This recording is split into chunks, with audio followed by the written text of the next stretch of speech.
ബ്ലാസ്റ്റേഴ്സിന്റെ ആരാധകർക്ക് ഒരിക്കലും മറക്കാൻ പറ്റാത്ത പേരാണ് നമ്മളുടെ ഗ്ലാഡിയേറ്റർ മാർക്കോയുടേത്. മാർക്കോ ലെസ്കോവിച്ച് എന്ന ക്രൊയേഷ്യൻ താരം കേരള ബ്ലാസ്റ്റേഴ്സിന്റെ പ്രതിരോധ നിരയിൽ ഒറ്റയാൾ പോരാളിയെ പോലെ നിന്ന് നടത്തിയ പ്രതിരോധ നീക്കങ്ങൾ ഒരുപാടാണ്. എതിരാളികളുടെ ഗോളെന്ന് ഉറപ്പിച്ച നിരവധി ഗോളവസരങ്ങളെ അയാൾ തന്റെ കൈക്കരുത്ത് കൊണ്ടും മനക്കരുത്ത് കൊണ്ടും ചങ്കൂറ്റം കൊണ്ടും ഇല്ലാതാക്കിയിട്ടുണ്ട്.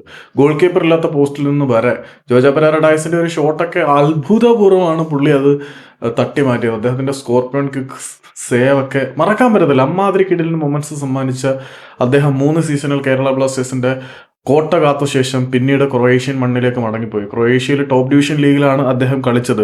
കേരള ബ്ലാസ്റ്റേഴ്സിൽ നിന്നും പോയി അദ്ദേഹം കളിച്ചത് സ്ലാവൻ ബെലൂപ്പെ എന്ന് പറയുന്ന ക്ലബ്ബിലായിരുന്നു.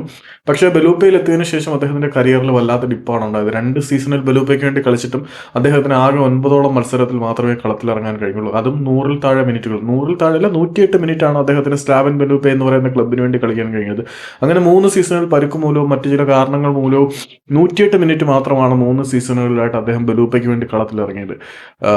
പക്ഷേ അദ്ദേഹം കളത്തിലിറങ്ങിയ മത്സരങ്ങളിലാകട്ടെ പുള്ളി കളത്തിലിറങ്ങിയത് വെറും സബ്സ്റ്റിറ്റ്യൂട്ട് പ്ലെയർ ആയിട്ടാണ്. വളരെ വലിയൊരു ഡിപ്പാണ് ലെസ്കോയുടെ കരിയറിൽ സംഭവിച്ചത്. പിന്നീട് അദ്ദേഹം 4-ാം ഡിവിഷൻ ലീഗിലേക്ക് തരം താഴ്ത്തപ്പെടുകയായിരുന്നു. ഇന്ത്യൻ സൂപ്പർ ലീഗിനെക്കാട്ടിലും നിലവാരം താഴ്ന്ന ജാക്കോ ക്രൊയേഷ്യ എന്ന് പറയുന്ന 4th ഡിവിഷൻ ക്ലബ്ബിലേക്ക് അദ്ദേഹം പോവുകയായിരുന്നു.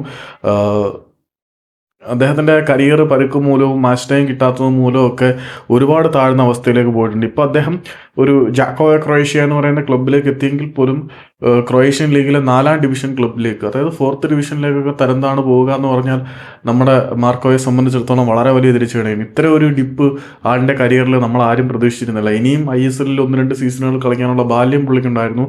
പക്ഷേ ബ്ലാസ്റ്റേഴ്സിൽ നിന്ന് പോയതിനു ശേഷം ബ്ലാസ്റ്റേഴ്സ് വളരെ ഫലപ്രദമായിട്ട് ആളിനെ ഉപയോഗിച്ചു. ലെസ്കോ പോയതിനു ശേഷം ബ്ലാസ്റ്റേഴ്സിന്റെ പ്രതിരോധവും തകർന്നു. ബട്ട് പുള്ളിയുടെ കരിയർ ഒരു വല്ലാത്ത ദുരവസ്ഥയിലേക്ക് പോയി എന്നുള്ളത് സങ്കടം പകരുന്നുണ്ട്.